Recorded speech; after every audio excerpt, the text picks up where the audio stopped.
This is the Will Cain Podcast on ESPN Radio. Happy Friday. Welcome into the Will Cain Show. ESPN Radio and the ESPN app show presented by Progressive Insurance. Guest appear on the Shell Pennzoil Performance Line. Barrie, Elle Duncan filling in for Will Cain. If you didn't have enough of us this morning, from 6 to 10 a.m. Eastern on SportsCenter. Sucks for you. Lucky you get us for the next 3 hours, 3 to 6 p.m. Eastern on ESPN Radio and ESPNU. Great show planned today. Yeah, a lot to get to. We're going to talk about, we'd like to make an addition to the NFL Skills Challenge. Correct. We're going to get into that. We'll bring that up with Damien Woody. Elle is going to successfully try to explain what a punk is.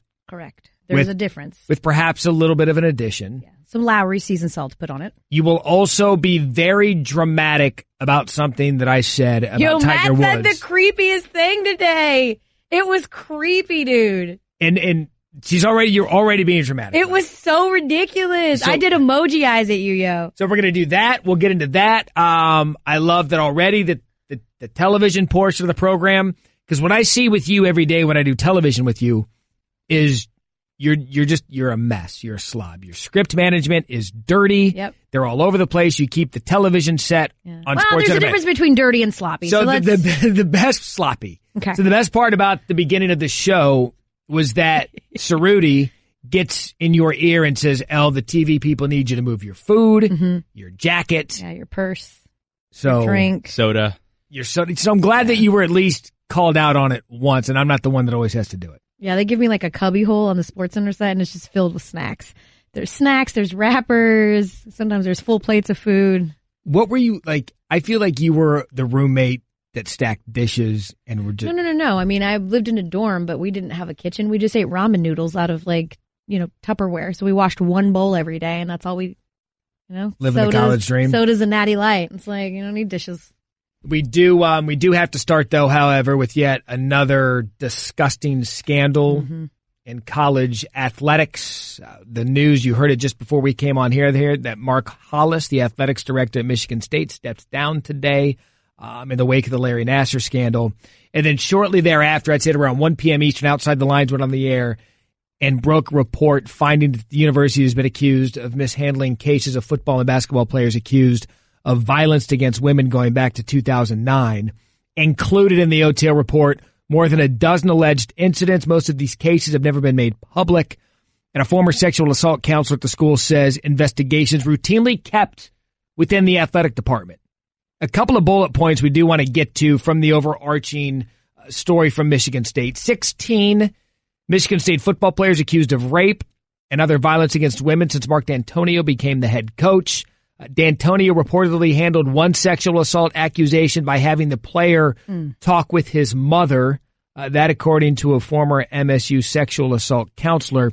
And so, Elle, here you have a wildly successful program in the Big Ten and head coach and Mark D'Antonio at Michigan State, but it doesn't stop with the football program. It doesn't, because Outside the Lines also obtained never before publicized reports of sexual or violent incidents involving members of Tom Izzo's storied basketball program, in particular an MSU undergraduate assistant basketball coach charged with punching one woman in the face at a bar, and then months later, that same assistant basketball coach accused of sexually assaulting another along with two basketball players in separate incidents. Among the points of the article as well was the handling of these accusations, criminal complaints involving athletes routinely investigated and then handled solely by the athletic department. And so you're talking about a wide-arching situation from Nassar to the football program to the basketball program, and finally federal investigators found a sexually hostile environment existed for and affected numerous students on staff and campus. And in fact, earlier today on Outside the Lines, our legal analyst Ryan Smith weighed in. This essentially is a university that had their own in-house justice system running things their way. And that is flat out wrong. Let's just say it like this. He talks in his statement, Hollis does, about this university being attacked by evil, an individual who broke trust, that his first priority is always and will be the students' health and safety. I wonder if he's looking in the mirror, because it starts at the top. It starts with him. This is a blatant failure to protect these students. And not only that, this is why all of these people need to go. Trustees, all of them, because you cannot root out this kind of evil by one person retiring at their convenience. You have to get rid of the entire system and start again putting the athletes first. Yeah. Ryan Smith, our ESPN legal analyst, earlier today on Outside the Lines, and now we had a conversation about this before the show about the state of college athletics. And right now, for me, college sports are coming off as slimy and as dirty and as sleazy, starting with the Sandusky situation with Penn State. Mm-hmm. Most recently, Art Briles at Baylor. Mm-hmm. And now from the football end of it at Michigan State, because Mark D'Antonio and the Michigan State football program was brought up in this report by Outside the Lines. And the NCAA gets a bad reputation for what people perceive as over-policing the sport. When these are just college kids, let them be. Let them make money. Let them, all of this. But when scandals like this keep breaking at major universities and people on campus are continuously being harmed, it makes me sick to my stomach that now college athletics, instead of being celebrated for what they should be, are now being grouped into scandal after scandal after scandal of where people are repeatedly hurt and it's repeatedly covered up. And the most sickening thing of all, Matt, is why they're covering things up, things that are so serious like sexual battery, sexual assault. It's to try and protect their brand.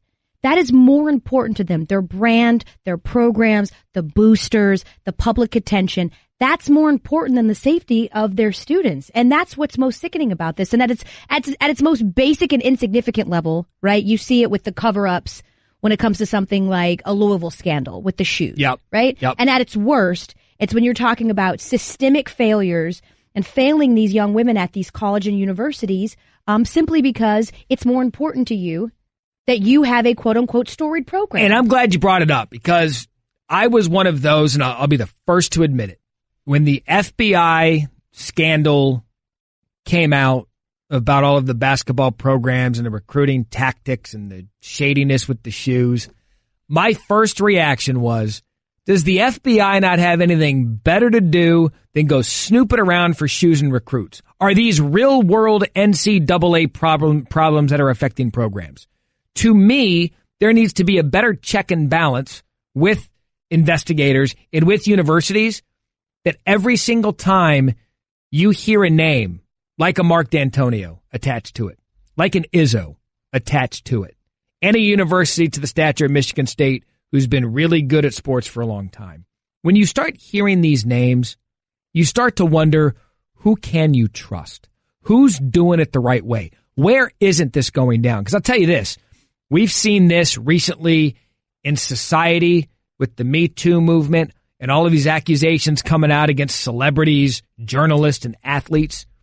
How do we know that this isn't the tipping point at other universities where this could be going on? We don't. And the truth is, Matt, is that this Larry Nassar situation, which is really kind of what sparked a lot of this, this Larry Nassar situation was absolutely disgusting. And there were large sports entities that didn't even cover this story at all that will jump on this because why? It affects Hall of Fame type coaches and top tier type programs. Gymnastics isn't enough alone, but you start throwing in football programs, basketball programs, they're involved in this as well. And all of a sudden this news cycle has new life. And that's what's also sad is that 170 women being, affected by this wasn't enough. It's now, now it really means something because Tom Izzo's program could be involved in this as well and D'Antonio as well.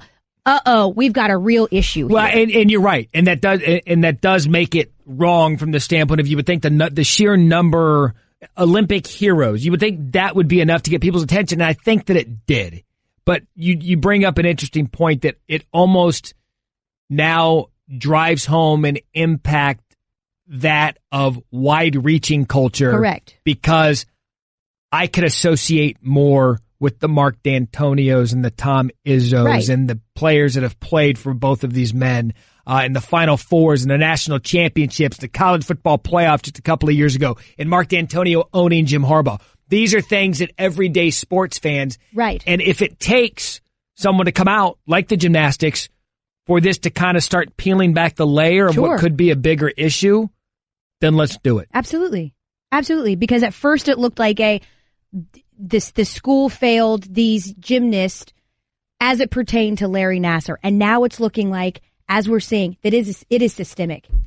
ESPN Radio presented by Progressive Home Insurance. Get your quote at progressive.com today. Coming up next, the usual host of the show, Will Cain, is going to join us. And Elle and I are fired up about a number of things, including the NBA All-Star selection. We'll have that and more coming up next on the Will Cain Show on ESPN Radio and the ESPN app.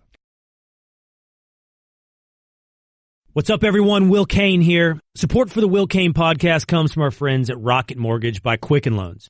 Chances are you're confident when it comes to your work, your hobbies, and your life. Rocket Mortgage gives you that same level of confidence when it comes to buying a home or refinancing your existing home loan. With Rocket Mortgage, you can apply simply and understand fully so you can mortgage confidently. To get started, go to rocketmortgage.com/will. Equal housing lender, licensed in all 50 states. NMLS, consumeraccess.org, number 3030. Cain Show, ESPN Radio, the ESPN app. Show presented by Progressive Insurance. Guests appear on the Shell Pennzoil Performance Line. Tweet us on the 1-800-Flowers.com Twitter feed at Will Cain Show. This is not the voice of Will Cain. This is SportsCenter's Matt Barrie, along with SportsCenter's Elle Duncan, filling in for Will today. But the regular host can never go too far when they are not holding down their normal real estate. That's a rule here at ESPN Radio. So because of that, we bring in the normal host who is playing Stephen A. Smith today in New York City. And Will, I mean this when I say this. I couldn't tell the difference between the two of you. You know what? There's so many ways to take that I'm going to take it honest and literal. So my takes are just that hot. Yeah. Do you know what this feels like? I bet for me right now, watching you two host the Will Cain Show, I bet it's like, renting your house out on an Airbnb and coming home a little early. And, they're still there. And you're like, no. I want you, please make yourself at home, hang out. But they're still sitting on your couch, and you're like, this is. Yeah, they were putting their feet up on your stuff, and you're like, don't be too comfortable. Like, that's not your seat. No. Right. But you understand in your analogy, you didn't come home, like, what time we're supposed to be out of here. Like, we check out at 6 p.m. You came home early. No, so what you did, right? No, so what you did, Matt, is you invited me to a party at my house. You rented my house, threw a party, and you said, hey, we're going to have this little thing. You're welcome to come. Right. And we're giving you the tour. We're showing you around. Yeah, hey, look, Will, here's your bathroom. Speaking of party, the NBA All-Star party is coming up, but again, the NBA continues to dominate the headlines with their off-the-court antics, the latest being the All-Star draft. Reality basketball made fantasy basketball for Steph Curry and LeBron James. I have so many theories about what went down. I'm gonna just give you a player's name, and then I want the Will Cain working theory on it, okay? First player. I'll do my best. Kevin Durant. The working theory. Okay, here's the thing on Kevin Durant. It's the obvious pick. If you don't pick Kevin Durant first, we're assuming he was picked first, right? I mean, yes. He was told he was picked first. He was told, right? Yeah. He was told. Mm-hmm. But I think it's safe to assume he was picked first, because could you be the guy that passed on KD? You can't be that guy. So that was the obvious pick, Matt. All right. What about the reported second overall pick, that being one Giannis Antetokounmpo? Again, obvious. That's where you go. I think the intrigue starts to come when LeBron decides he's going to be the bridge builder. You know what LeBron is? In the end, LeBron likes to bring people together. So that's what LeBron's all about. Clearly, his career has shown that. So what did he do?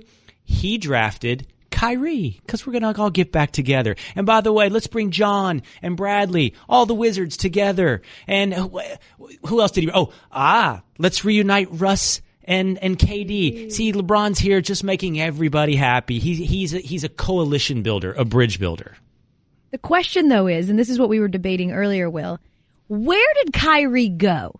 Right? Like, they had to choose. Of the starter pool. The starter pool, because they had to choose all the starters first. So we made fun yesterday on your show about how Kevin Love likely went last, and he tends to agree. But of the starter pool, how long did LeBron wait on Kyrie before he finally pulled the trigger? Right after KD. After KD. That's what I think. Really? I think it was, because ultimately the guy's a competitor, right? So he wants to win, and he knows if he can get KD and Kyrie, take it.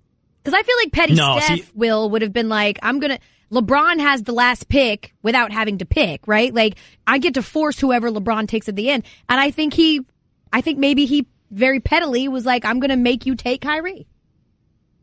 I think, Matt, that the obvious pick to make yourself better would have been Anthony Davis. You get KD, LeBron, and Anthony Davis all together. That's the way it should go down logically. Like, you're taking best player to, but what I really do believe that LeBron probably treated this somewhat like a public relations play. Like, I'm making jokes about being a bridge builder. I think he did want to put Russ and KD together. I do think he wanted to put people on the same team. I think he wanted to be seen as the good guy. And what does the good guy have to do first? Well, he has to take the obvious pick in KD, but then the thing he has to do after that is he's got to make amends with Kyrie, at least on the surface, at least for public consumption. Yes, of course I wanted Kyrie on my team. Yes, I wanted him in Cleveland. I want him on the All-Star team. That's what we're all to believe.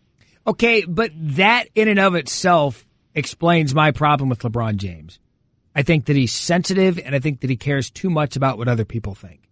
And I believe that he is the leader in reason of why this wasn't televised.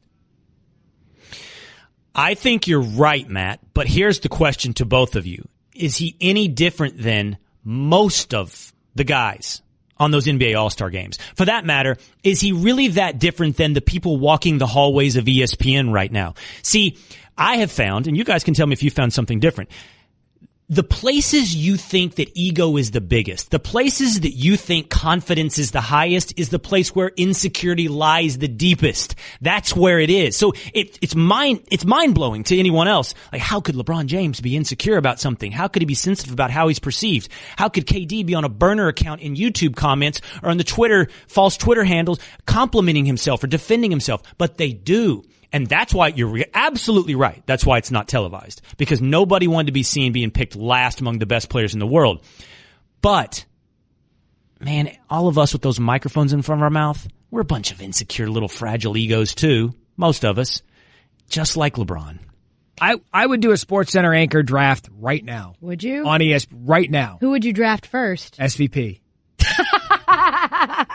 That was not hard. That was the KD choice. That was the KD choice, obvious. Of course you're going to take SVP. Okay, who's second? The intrigue starts. It's not my turn to go second. It's yours. But see, in fact, we're going to do this next hour. Doing it. We're going to do this next hour because I have no problem putting it out there. Can I say this, though, Will? Can I say this? As much as I was of the, they should air this and they should put it on because the intrigue is great and whatever, I've got to say, we're talking about this in a speculative way, maybe more than we would be if we just knew the order, right? Like for the next few, but we are. I mean, listen, I understand that the storylines would be incredible, but we're not doing a very compelling job of acting like, well, oh my God, them not televising this has watered this down and we don't care. All we've done all day and all sports has done all day is sit around and go, I bet you he went here next and then he went there next. And wouldn't it be funny if you drafted this guy last? Oh, the speculation has gotten just as much attention in the news cycle, in my opinion, as maybe just airing the thing would have. No? Elle, I love you. I love how you gave it back to me yesterday. I love people that do that. You're wrong. Can you not imagine all of these guys? Here's how I'd do it, by the way. I'd get all these guys in an auditorium, get them all in a room. That's the rule. You got to be here for the draft, right? And I want to see the reaction on Russ Westbrook's face when he's drafted 9th. I want to see the reaction on Kyrie's face when LeBron goes, I draft Kyrie. I want to see all of that. I don't want to speculate. I want to see the pettiness and rivalries and friendships play out. That's what I want. That's it. I want it all in front so everybody can see the tire fire firsthand, and I want cameras on the players' faces. Will, we appreciate you letting us borrow your real estate. Come on over. We got chips and dip. We'll make the bed. You can stay in the guest room, Will. It'll be fine. We'll make it up for you. And I won't tell anyone that you use body wash and a loofah. Will Cain joining us now on the Will Cain Show at ESPN Radio. Thank you for having me. App. Celtics and Warriors, ESPN Radio tomorrow, 7:30 Eastern. And I think Steph Curry's going to be in the zone with everyone talking trash about this week. All-Star Draft in the Zone, brought to you by AutoZone. Get in the zone, AutoZone. Coming up next, what skill would Damien Woody want to see added to the Pro Bowl? We'll ask him next. It's the Will Cain Show on ESPN Radio and the ESPN app. Mike Golick here. You know, ADT, the #1 security company, can now help keep you safe at home and when you're on the go. Get started with the ADT Starter Kit professionally installed for only $49. Plus, you'll get ADT Go, the new family mobile safety app and service with 24/7 emergency response for free with any ADT security system. Go to ADT.com/podcast to learn more today. Requires 36-month monitoring contract, QSP and Easy Pay. Activation and early termination fees may apply. Certain markets excluded. Licenses available at ADT.com. Additional charge for ADT Go premium services after March 31st, 2018. Will Cain Show, ESPN Radio, ESPN app, presented by Progressive Insurance. Met Barrie, Elle Duncan, sitting in for Will Cain. Damien Woody, our NFL analyst, joining us now in studio. Before we get to all of the football and wherever we decide we wanted to go with you, I want to be perfectly clear about one thing. You cannot say, go to Urban Dictionary and then make fun of me when I actually go to Urban Dictionary L. Matt, you have to know by now when I'm saying things in jest. I said that because whenever someone doesn't understand a cultural reference, the first thing they do is look at Urban Dictionary. It's a Rudy. I live Urban Dictionary. I know the dang reference. Can I need to go to the jury box. Cerruti, did she not say earlier, go to Urban Dictionary and see what they say? I said it in jest. She did, but it was 100% a joke. Thank you, Cerruti. Nobody uses Urban Dictionary as like a reference tool anymore, unless you're too old. All due respect. You. All right, is that the subject of today's How Old is Too Old to Use Urban Dictionary? Yes, Woody. Help. Okay, what we're talking about here, and Woody will be the deciding vote, is we were talking about yesterday. It spilled over from yesterday's program when you were on with Will. You were talking about Kevin Love. Yes. And you called him a punk. Right. And what was the misinformation or misinterpretation? I couldn't say a particular word, but there is a difference between being a punk and being a punk B. Okay. And the phrase is, Mama ain't raised no punk. And what that means, and in reference to Kevin Love, is that you cannot let someone punk you and then just sit there and take it. But to be clear, that is not a punk. There's a difference between what I was trying to illustrate to you is there's a difference between a punk. A punk is someone that will just run up to a stranger and smack him in the face. Correct. A punk B is someone that will go, well, that sucked, and not chase them down and hit them back. Okay, so then how could Mama didn't raise no punk not mean Mama didn't raise no bully? I think it's all context. Thank you. It's context. So context. You're admitting it could be either or. I think in the particular context that we're talking, it's when you say Mama didn't raise no punk, that means stand up, fight, defend yourself. Stand up for yourself. Stand up for yourself. Because I know, like with my parents, they used to tell me, if somebody bothers you, you get in a fight, and if you don't fight back, guess what? We're gonna fight in here. So we're gonna fight. So you got to go out there and defend yourself. Am I being really white right now? Is that the problem?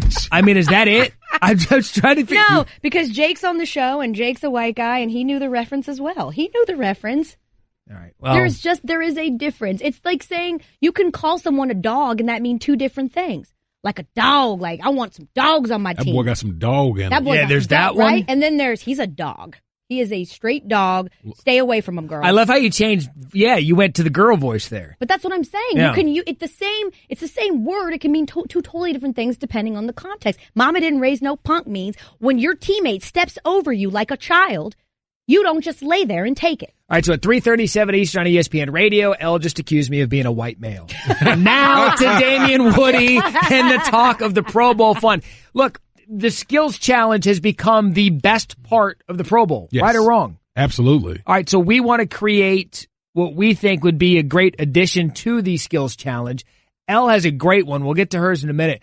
But what if you could create any game for the best of the best in the NFL to play in the skills challenge, what would it be and why? Wow, that's a good one. See, how would you just do something simple like, I don't know, like teams are like paintball. Like, See, I like paintball. Paintball? Yeah, like it's competitive. Like that would be me. That would be me all day. Let's split up in teams and let's do paintball. Not worried about playing paintball? You're a pretty big target, Woody. I mean, paintball's about agility and... Yeah. Did you know what my nickname was? What? Dancing Bear. Dancing Bear. Yeah, they call me Dancing Bear because you gotta be light on your feet. Sure. So you know, but you can't hide behind. Even though I got a big surface area, check that surface. See that? That's that BC education kicking in. Yeah. But see, I'm light on my feet. You know what I mean? So I can maneuver. But see, that's why I love that. I love dodgeball. I love that they do dodgeball. Fun, right? Yeah, that's real. Yeah, that's me. I would make you the sniper. I'd set you up on a hill and just let you get settled into your substantial base and just sit there and pick them off. Or are you making me snipe because you're concerned about my surface area? No. Because here's the I'm thing. trying to put you in a position. Here's the thing, Woody. It's not that's about great coaching right there. You like that? It's not about being light on your feet. In paintball, you have to hide behind stuff, typically bales of hay. That's okay. You ain't hiding behind nothing, Woody. Man, you don't know how You're I tall, roll. bruh. You don't know how I roll though. Like I can make this thing skinny if I want to. He can get I can contort? I can contort a little bit now. A little bit. Not too much though. Elle, what would you make your must-have in the NFL skills competition? Okay, listen, no shade because I've never had to read an NFL playbook or a football playbook. At that, I imagine it's difficult. But I also get tired of people saying things like, well, Gronk can't be as dumb as you think because, like, you have to be a genius to play football. So I would like to put y'all's cognitive skills to the test. I think there should be an escape room. That is so hard, bruh. You have to put all your skills, almost none of them which are brute strength. You don't use that at all. And you have to learn how to work as a team, figure out clues. They're very difficult. Yeah, it's surface area and that situation's brain. Exactly. Right? I think that's good. Right? I like that.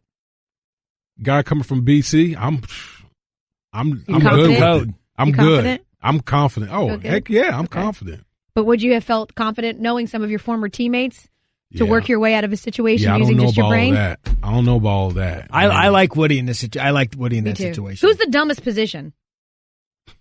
It's not the offensive line. No. Oh, it's not. No, It's not. When I worked in Dallas, QB's offensive lineman. those Cowboys offensive line were the smartest dudes in the room. So who are the dumbest? I keep trying to tell people that. Who's the dumbest position group? Man, I might have to maybe wide receiver. Yeah, I could see that. Wide receiver. I think we could. I could see that. Hey, run straight. Wide Cut receiver. out. Earl. And whatever you But don't let you ask them.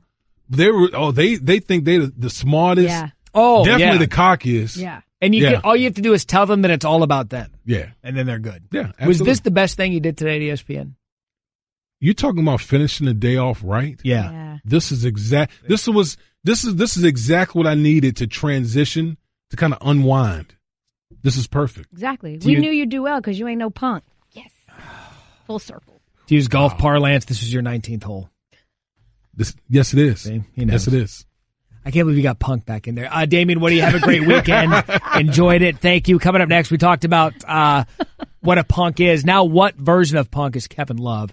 We had such a sad quote about where he was picked in the All-Star draft. Elle feels bad. She unnecessarily picks on people like Blake Bortles. Kevin Love is not the latest example of that. We'll have that and more. It's the Will Cain Show on ESPN Radio and the ESPN app. Will Cain. Tweet the show at Will Cain Show through the 1-800-Flowers.com Twitter feed. More from the Will Cain Show coming up. Happy Friday. Welcome into the Will Cain Show. ESPN Radio and the ESPN app show presented by Progressive Insurance. Guest appear on the Shell Pennzoil Performance Line. Matt Barrie, Elle Duncan filling in for Will Cain. If you didn't have enough of us this morning from 6 to 10 a.m. Eastern on SportsCenter, Sucks for you. lucky you get us for the next 3 hours, 3 to 6 p.m. Eastern on ESPN Radio and ESPNU. Great show planned today. Yeah, a lot to get to. We're going to talk about, we'd like to make an addition to the NFL Skills Challenge. Correct. We're going to get into that. We'll bring that up with Damien Woody. Elle is going to successfully try to explain what a punk is, Correct. There's With- a difference. with perhaps a little bit of an addition. Yeah. Some Lowry seasoned salt to put on it. You will also be very dramatic about something that I said about Yo, Tiger Matt Woods. said the creepiest thing today. It was creepy, dude. And you're already being dramatic. It was so ridiculous. So- I did emoji eyes at you, yo. So we're going to do that. We'll get into that. I love that already, the television portion of the program, because what I see with you every day when I do television with you is you're a mess. You're a slob. Your script management is dirty. Yep. They're all over the place. You keep the television set on Well, SportsCenter. there's a difference between dirty and sloppy. So let's... the best sloppy. Okay. So the best part about the beginning of the show was that Cerruti gets in your ear and says, Elle, the TV people need you to move your food, your jacket. Yeah, your purse, your drink. Soda. Your soda. So I'm glad that you were at least called out on it once, and I'm not the one that always has to do it. Yeah, they give me like a cubby hole on the SportsCenter site, and it's just filled with snacks. There's wrappers. Sometimes there's full plates of food. What were you like? I feel like you were the roommate that stacked dishes and were just... No. I mean, I lived in a dorm, but we didn't have a kitchen. We just ate ramen noodles out of Tupperware. So we washed one bowl every day, and that's all we, living the college dream. Soda's a Natty Light. It's like, you don't need dishes. We do have to start though, however, with yet another disgusting scandal in college athletics. The news, you heard it just before we came on here that Mark Hollis, the athletics director at Michigan State, steps down today in the wake of the Larry Nassar scandal. And then shortly thereafter, I'd say at around 1 p.m. Eastern, Outside the Lines went on the air and broke a report finding that the university has been accused of mishandling cases of football and basketball players accused of violence against women going back to 2009. Included in the OTL report, more than a dozen alleged incidents. Most of these cases have never been made public. And a former sexual assault counselor at the school says investigations routinely kept within the athletic department. A couple of bullet points we do want to get to from the overarching story from Michigan State. 16 Michigan State football players accused of rape and other violence against women since Mark D'Antonio became the head coach. D'Antonio reportedly handled one sexual assault accusation by having the player talk with his mother. That according to a former MSU sexual assault counselor. And so, Elle, here you have a wildly successful program in the Big Ten and head coach and Mark D'Antonio at Michigan State, but it doesn't stop with the football program. It doesn't, because Outside the Lines also obtained never before publicized reports of sexual or violent incidents involving members of Tom Izzo's storied basketball program, in particular an MSU undergraduate assistant basketball coach charged with punching one woman in the face at a bar, and then months later, that same assistant basketball coach accused of sexually assaulting another along with two basketball players in separate incidents. Among the points of the article as well was the handling of these accusations, criminal complaints involving athletes routinely investigated and then handled solely by the athletic department. And so you're talking about a wide-arching situation from Nassar to the football program to the basketball program, and finally federal investigators found a sexually hostile environment existed for and affected numerous students on staff and campus. And in fact, earlier today on Outside the Lines, our legal analyst Ryan Smith weighed in.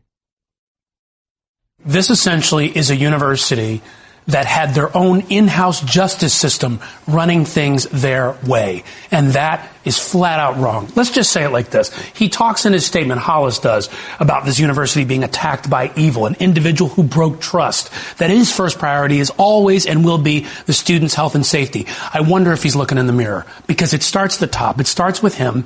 This is a blatant failure to protect these students. And not only that, this is why all of these people need to go. Trustees, all of them, because you cannot root out this kind of evil by one person retiring at their convenience. You have to get rid of the entire system and start again putting the athletes first. Yeah. Ryan Smith, our ESPN legal analyst, earlier today on Outside the Lines. And now we had a conversation about this before the show about the state of college athletics. And right now, for me, college sports are coming off as slimy and as dirty and as sleazy, starting with the Sandusky situation with Penn State. Mm-hmm. Most recently, Art Briles at Baylor. Mm-hmm. And now from the football end of it at Michigan State, because Mark D'Antonio and the Michigan State football program was brought up in this report by Outside the Lines. And the NCAA gets a bad reputation for what people perceive as over-policing the sport. When these are just college kids, let them be. Let them make money. Let them, all of this. But when scandals like this keep breaking at major universities and people on campus are continuously being harmed, it makes me sick to my stomach that now college athletics, instead of being celebrated for what they should be, are now being grouped into scandal after scandal after scandal of where people are repeatedly hurt and it's repeatedly covered up.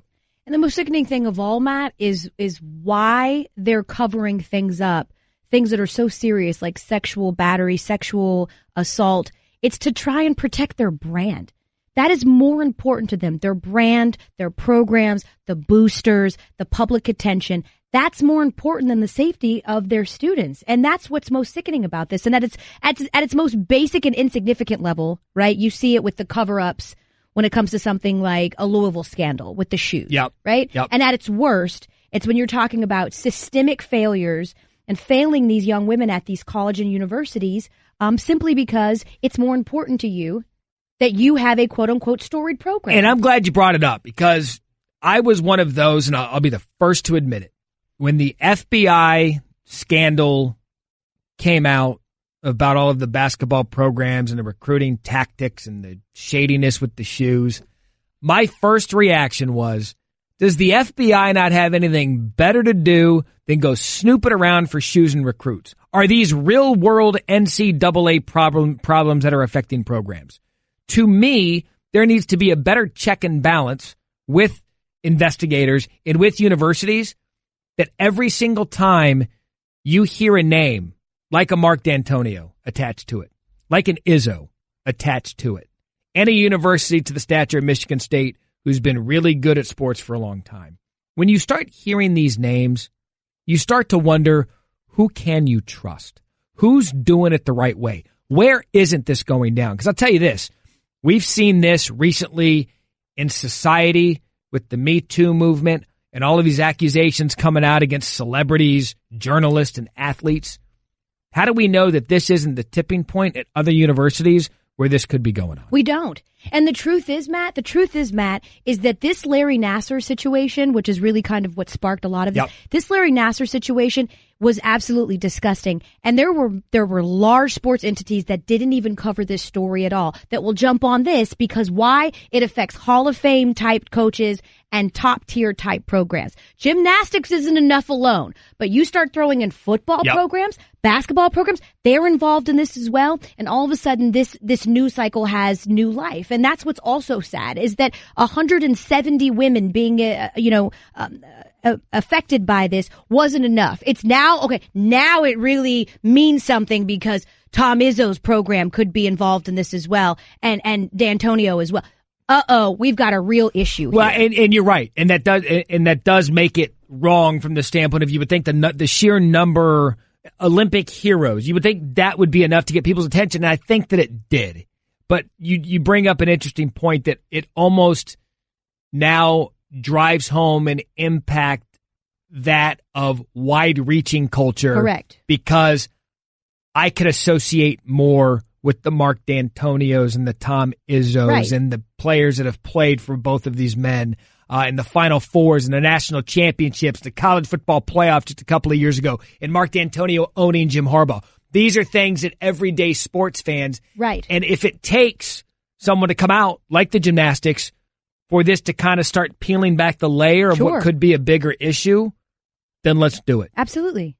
Absolutely. Because at first it looked like the school failed these gymnasts as it pertained to Larry Nassar. And now it's looking like, as we're seeing, it is systemic.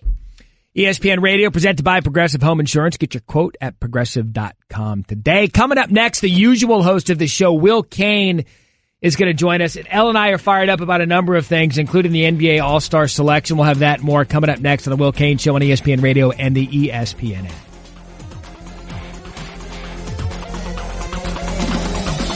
Thank you for listening to the Will Cain Podcast. You can listen to the Will Cain Show live weekdays at 3 Eastern on ESPN Radio and on the ESPN app. The Will Cain Podcast. This is the Will Cain Podcast on ESPN Radio. So many new revelations today. Will Cain Show, ESPN Radio, ESPN app. Matt Barrie, Elle Duncan of Sports Center mornings, Friday, Saturday, and Sunday. Check your local listings. Actually, it's not hard. Shameless ESPN plug. Or the ESPN app. Bring us with you in the morning. If you're on the West Coast, it's 4 a.m. when we're on air. When you're coming over from the bar. Yeah, if you're in Vegas, which is everyone knows when Vegas really gets started is at 4 a.m. Yeah. Say hi. Absolutely. I've seen you at a couple of restaurants. Like, what up, Matt? In Vegas. Early, too. Yeah. And we look completely different 7 a.m. on the East Coast versus what's probably going on 4 a.m. on the West Coast in Vegas. Yeah. And tweet us during SportsCenter or during this program, the 1-800-Flowers.com Twitter feed at Will Cain Show.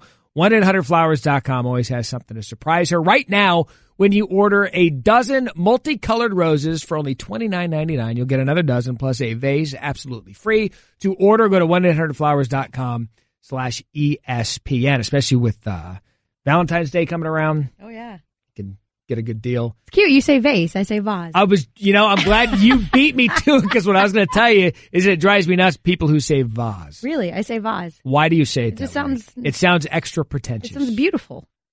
I didn't right? know Like if you go up to a girl and you're like, I got you these beautiful flowers and this gorgeous vase. Doesn't that sound better than like, here's some flowers in a vase? Did I say it vase? I said it, nice vase. Well, that's what I hear. Now we really have a LeBron, Kevin Love. I'm not from Arizona. I think if you say vase, you're a punk bee. Thank you. Yes. So Cerruti. See, now you're seeing it. I think vase is so unnecessarily snooty. It's elitist. It's a little elitist. I feel as though we're starting to expose different sides of you on radio today that just don't add up. So we've got 2 more hours of that fun coming up. Big day for the New York Giants. They introduced their new head coach today, Pat Shurmur, taking over the Giants organization. He comes in with a lot of questions. They, of course, hired the new GM and Dave Gettleman prior to the Pat Shurmur hire. He comes in with Odell Beckham Jr. You could argue in health, he's the most dynamic receiver in the NFL. But he comes in with an aging quarterback in Eli Manning. A lot of people wondering what he's going to do about the quarterback, what he's going to do with the 37-year-old. Here's Shurmur from earlier today talking about what he'll do with Eli Manning. Well, first off, I think the relationship's going to be very strong. I've watched him, competed against him, admired how he's played over the years. Got to spend some time with him this summer in the Manning Academy setting. I've already spoken to him on the phone. And he's an outstanding football player, and I can't wait to get to work with him. I've admired the way he's handled things. I sort of like a calm approach to the position, and looking forward to getting to work with him. I feel as though in the NFL, annually you can make several arguments for or against where you stand with franchises and where they stand with their quarterback. Mm-hmm. We have often said, as a football fan, as a football network, that you cannot win without a dominant franchise quarterback. Mm-hmm. However, 2018, if you look at the championship weekend, you had Tom Brady, best of all time, Nick Foles, mm-hmm. Case Keenum, right, and Blake Bortles. Right, but what's your definition of winning? Because winning Super Bowls. Okay. I mean, that's generally the criteria of how quarterbacks are judged. And I would argue that we're still not going to see a not dominant quarterback win a Super Bowl. I'm sorry, Philly. No, yeah, New England's the favorite for a reason. But I guess my point leading into this conversation about Eli Manning, he's 37 years old. He's won 2 Super Bowls. He's had a remarkable career for the New York Giants. And we have this conversation all the time amongst each other in the SportsCenter pod where I ask you, there's 32 teams in the NFL, and I ask you, how many of those 32 teams would take Matt Ryan or Blake Bortles? And I always divide it in 2. Top 16, bottom 16. Right. And I still believe that Eli Manning can give you enough to be a top half of the league quarterback. Right, comparatively, because again, we've got dudes named Case Keenum starting, and Deshaun Watson goes down in Texas, and they're like pulling dudes that haven't played for like 7-8 years ago when they played D2 football. So I think because of the current climate of the NFL, 100%. But I still believe that the Giants need to draft a quarterback, and they need to draft it with their first round. I disagree. I don't. I think Eli Manning can give you another year or two, and you have the time to let someone develop. Because listen, Eli Manning was not the reason that he was not the sole reason why the Giants were terrible this year. He wasn't great. He wasn't great, but he also lost half his weapons. His line was awful. The defense that they thought they'd be able to lean on was trash. Yes. I mean, the Giants were just abysmal. Obviously, there was issues behind the scenes. There was infighting. There was coaching issues. That place was just a raging dumpster fire, and he, much like Kevin Love, was the scapegoat for it. But, Matt, you can't tell me that even if he's got another couple years in him, to at the very least give you enough for your team to what? Make the playoffs like we saw a couple years ago and not do anything? I don't believe that quarterback is the reason the Giants were awful. And I believe that you could address that need at the second overall pick in the draft. Just like I think Cleveland and the New York Giants taking a quarterback at the top of the draft would be 2 of the biggest mistakes in the upcoming draft, and I'll tell you why. Last year, we know the Browns' history. They pass on Carson Wentz. They pass on Deshaun Watson. They look like fools for doing it. But they told you as they drafted well in the first round last year, getting Jabril Peppers and Njoku out of Miami, the tight end. They go and get Deshaun Kaiser, who a lot of scouts said at the Combine when I was there that he had the most raw ability to mature into an NFL-type quarterback. Sure, I agree with you. So now all of a sudden, just because you missed on two players, Wentz and Watson, and Kaiser's not up to speed yet, you're going to now waste another pick because you screwed up in the past. I agree with you. I do not think that the Giants and the Browns are in the same boat, though. Eli Manning is not their future, period. And listen. But what about Davis Webb, the guy that they drafted in the second or third round last year to be the heir apparent, who, by the way, Davis Webb almost stuck up into the first round. So it's the same scenario. You've got a guy that you drafted last year that you thought could be the future. Then why wasn't he the guy that you went to when you benched Eli Manning right away? That's a great question. First of all, what's his name? Geno. Geno Smith should never be an option. Like, why was he your guy because we've heard it from some of the other guys on the team. I'm pretty sure it was Janoris Jenkins in particular that came out really hard for Davis Webb. Like, he's our next franchise type of guy. But if that's the case, then how come he's not your second quarterback and instead you put Geno Smith in? You already know who Geno Smith is. But it goes into the conversation about developing and being patient enough because you didn't perhaps start the development process of Davis Webb early. I don't know that you waste a pick when you could address other needs. You could address the offensive line up front. You could address the secondary. You could address your running back position, which has been awful. Terrible. You're telling me you can't make a case for Saquon Barkley going second to the Giants? Sure. With what we've seen with Ezekiel Elliott and Leonard Fournette and some of these other rookie running backs? But if you just said that we have already proven that you can't win without a dominant quarterback, do you think that getting Saquon Barkley and putting them on that Giants team will be enough to put them over the edge? I think getting Saquon Barkley is to the Giants what the plan for Ezekiel Elliott was for Tony Romo, which was get him a running game. When Tony Romo was at his best and the Cowboys were at their best, they had DeMarco Murray leading the league in rushing. Sure. And an aging quarterback, what do they need? They need an offensive line and a good running game to kind of provide balance for them.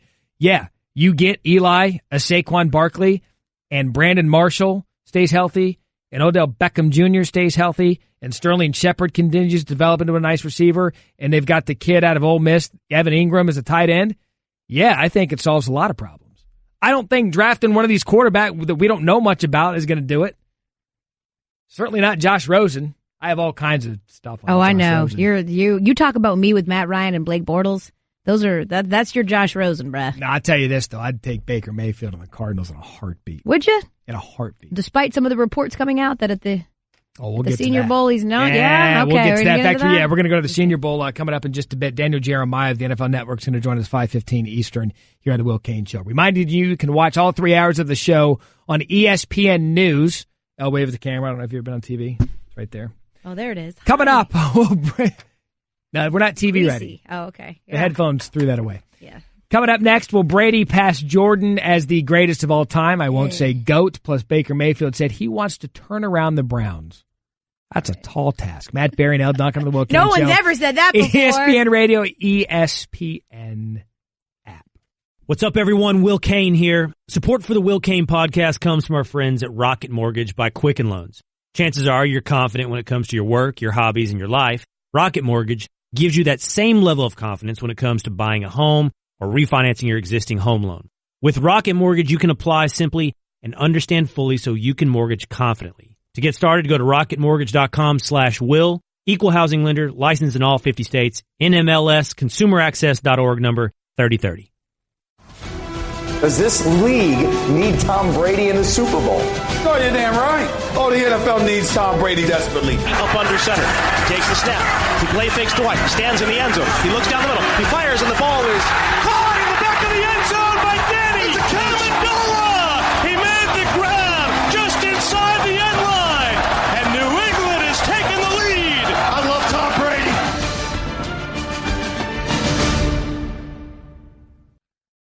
Nothing better than the off weekend before the Super Bowl. Matt Barrie, Elle Duncan, Will Cain Show, ESPN Radio, ESPN app. The weekend before the Super Bowl, notoriously, you can kind of just relax a little bit because we've been in such a football mindset and world from Labor Day weekend to the start of college all the way through the national championship, then into the NFL playoffs. This is the kind of weekend where I won't tell my wife there isn't football on. All I'll say is, hey, you want to go to the movies and happy hour? Yeah. And then you kind of act like you're getting house equity because she's not going to know any better. Date night, and I'm just going to... All Ashley has to do is just like Google, though, right? No, but she won't. Okay. I'm like, babe, you know what? There's a lot going on, but I've decided I would like to date you tonight. Ah, it's kind of scummy, but look, house equity. It's Pro Bowl. There is football, you know? Huh? It's kind of... I'm not talking into the mic well enough. I'm sorry, let me repeat myself. I said that was kind of scummy. But you're married, so you can do these kinds of things because, like I always say, is it enough for you to divorce me? No?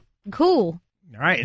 That's how we set criteria at the Elle Duncan household, in case you were wondering. Okay, so coming up at the bottom of the hour, if you missed it earlier, we had normal host Will Cain on, and we were talking about the NBA All-Star Draft, of which they took the starters. And we took issue with the fact that they did not televise this because we believe that's the best part. Right. And I, off the cuff, said, you know what? I'll do a SportsCenter anchor draft right now and we can televise it. I forgot that I said that live, so now we have to do it. Yep. So coming up, bottom of the hour, Elle and I will have a SportsCenter anchor draft. We will each pick 4 to make a 5-team roster, or should we pick 5 to make a 6-team roster? You want to pick 4? We'll pick 4 to make a 5-team roster. Yeah, our starting 5. And we will get into the criteria of why we think our roster is better than one another's and how we were taking. I believe I've already made my selection with number 1, but we'll get to that coming up at the bottom of the hour because we were talking the draft as we embark on the Senior Bowl. We'll head out to Mobile live in just a bit to talk about what's going on at the Senior Bowl. Daniel Jeremiah, the NFL Network, is going to join us. But there's been some stories coming out about Baker Mayfield at the Senior Bowl. I've said it about Baker numerous times. This player has had a chip on his shoulder from the time that he wasn't recruited heavily out of Austin, Texas, to Texas Tech, walks on there, walks on at Oklahoma. You could argue the best quarterback in Oklahoma history. He probably is. And now he's trying to prove himself to NFL scouts. But according to one of our NFL insiders and analysts, Baker hasn't been that great in Mobile about looking the part. For Baker Mayfield, he doesn't look the part. You have him standing next to 6'4" and 6'5" quarterbacks, and he's just, obviously he has to overcome that. And he has a good arm. It's not an elite arm like Josh Allen. So when you're that player, you have to be a Drew Brees. You have to be a Russell Wilson. You have to be exceptional in the pocket, finding passing windows. You have to be on time, and you have to be extremely accurate. Here's my favorite part about what Todd McShay just said. Number 1, you have to be a Hall of Famer and Drew Brees to get away with the height thing. And Russell Wilson's the same thing. But there's another reason I'm happy about this. Because Baker Mayfield has been connected to your Denver Broncos. He has. Now, having known what McShay said and your recent history with quarterbacks, Paxton Lynch, Brock Osweiler, et al., what would you think of the Broncos taking Baker Mayfield? I was really torn on this when the news first came out that like Elway had requested him for his team for the Senior Bowl. I try to trust those that are smarter than me, that understand football more than I do, that have played the game. Trevor Maddich gave me a lot of hope when a few weeks ago, he kind of trumped popular opinion at the time and said that he thought Baker Mayfield was the most ready to step in and lead a pro-style As offense. did David Pollock. David Pollock said the same thing, right? When a lot of people had like Sam Bradford or Josh Allen, Josh Rosen. Sam Darnold. Sam Darnold up there. I'm really torn with this only because, to be totally honest with you, Matt, I'm not convinced that the Broncos know how to draft a quarterback. I really honestly don't believe that's one of John Elway's skills. Everyone knew Paxton Lynch was a project. And for you to move up and take him in the first round, what we thought was a 2-year project proved to be a 3 to 4 to, oh my God, this might never happen type of project. And I'm not really sure, especially with that trash offensive line, that anyone's going to have the ability to just step in and contribute right away. But I would say that Baker's ability to scramble makes him, to me, a little more enticing simply because our line is awful. And a typical pure pocket passer who has to stand there and take his lumps and learn NFL timing, I'm not sure that any of the other dudes are ready to step in. Here's what I love about Baker Mayfield. And he, perhaps, if any player, is going to be poked, prodded, and judged going into the draft process. Sam Darnold's the most raw with the most potential upside. Josh Rosen, I think people believe, is the most pro-ready. Josh Allen, the biggest kid, the biggest arm, the most Carson Wentz-like player. The one that's going to get judged is Baker Mayfield because they're going to try to find holes in his height and his arm strength. Sure. The and last his character. Right, and all the stuff that comes with Baker Mayfield. The last quarterback that I can remember that scouts were trying to rethink the room was last year in Deshaun Watson. Mm-hmm. And Deshaun Watson's biggest thing was accuracy in decision-making. Forget about the fact that he was a winner and brought Clemson back against Alabama in the national championship to win. He would put his team on his back. Never won a Heisman Trophy, but yet, to me, he for 2 years was the best player in college football. I think Baker Mayfield brings a lot of that to whatever team he's going to go to. I get it.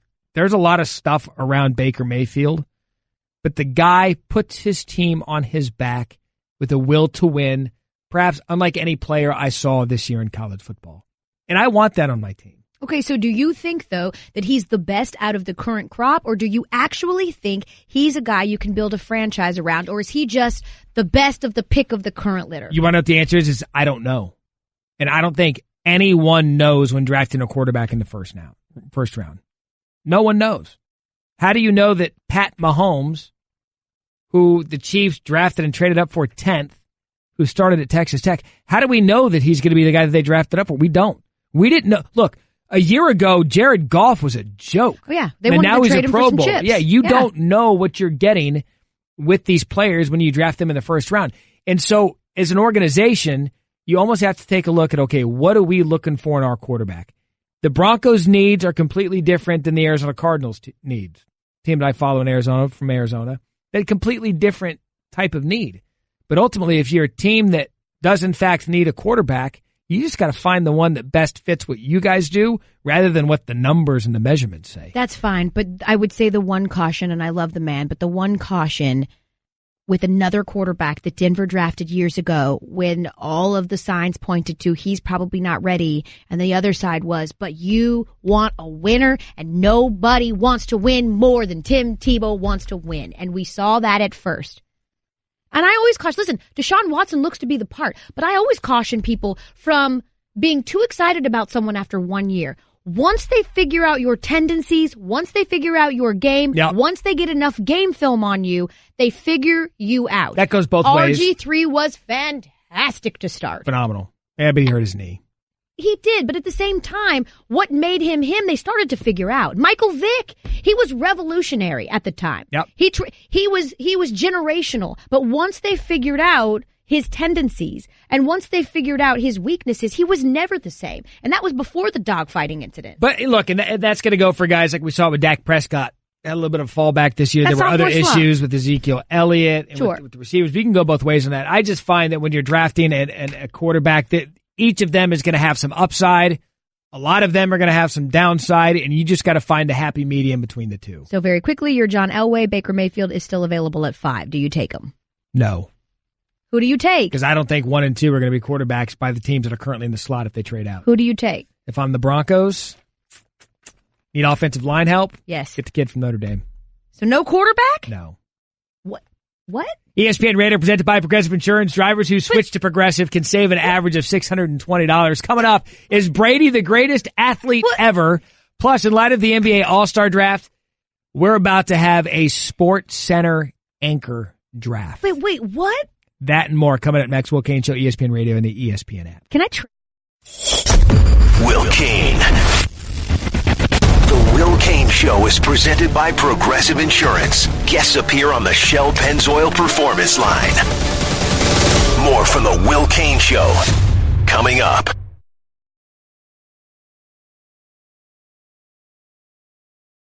Mike Golick here. You know, ADT, the #1 security company, can now help keep you safe at home and when you're on the go. Get started with the ADT Starter Kit professionally installed for only $49. Plus, you'll get ADT Go, the new family mobile safety app and service with 24/7 emergency response for free with any ADT security system. Go to ADT.com/podcast to learn more today. Requires 36-month monitoring contract, QSP and Easy Pay. Activation and early termination fees may apply. Certain markets excluded. Licenses available at ADT.com. Additional charge for ADT Go premium services after March 31st, 2018. Matt Barrie, Elle Duncan, Will Cain Show, ESPN Radio, and the ESPN app. NBA is on ESPN Radio. Tune in tonight. James Harden and the Rockets visit Anthony Davis and the Pelicans. Coverage begins 7:30 Eastern on most ESPN radio stations. Yes, Elle. Song was like an ice pick to the ear. You know, it's also a nice pick to the ear. Oh, don't. Me? When your mic's not on. I know. So the listeners can't listen to your voice. They shocked me. I was You're not an AC/DC person? I like AC/DC. I'm more of a Back in Black. Okay. We, Saguaro High School, Sabercats, 90s. We came out the tunnel to Back in Black, so we were all black. Dude. High school Matt Barrie, by the way, that's one of the best photos I've ever seen in my life. Dude, this guy had no neck. I was like, that Matt Barrie could have eaten this Matt Barrie. He lost like 50 pounds. Yeah. Legit, a person. When I was 18, he was yoked. I see if we can get that photo up and running. When I was 18 years old, I was 195 pounds. He was so yoked, dude. And now you're... Tonight, if I eat my cottage cheese, I might be $160. $158. So what happens when you get off that creatine. Creatine, Ultimate Orange. Muscle milk. Muscle snacks all day. Like, I was Rosillo before Rosillo. Like, we went opposite directions. I did curls for girls. It was always leg day. Like, I slept with ankle weights on. Boy, was I good. Elle Duncan and Matt Barrie sitting there for the Will Cain Show today. All right, did the NBA All-Star team did their drafts of the starters and then the reserves last night. It's getting all kind of garbage because they didn't publicize who they drafted because they didn't have the chest for something like that. Yeah, and so they're sensitive. So what Elle and I have decided to do, actually what I decided to do, and I'm dragging Elle down with me, we're going to do a SportsCenter anchor draft. Now, each of us have criteria for our team. So if we can get our draft music up and running, and I would like to, what is the criteria for the Elle Duncan SportsCenter anchor draft? All right.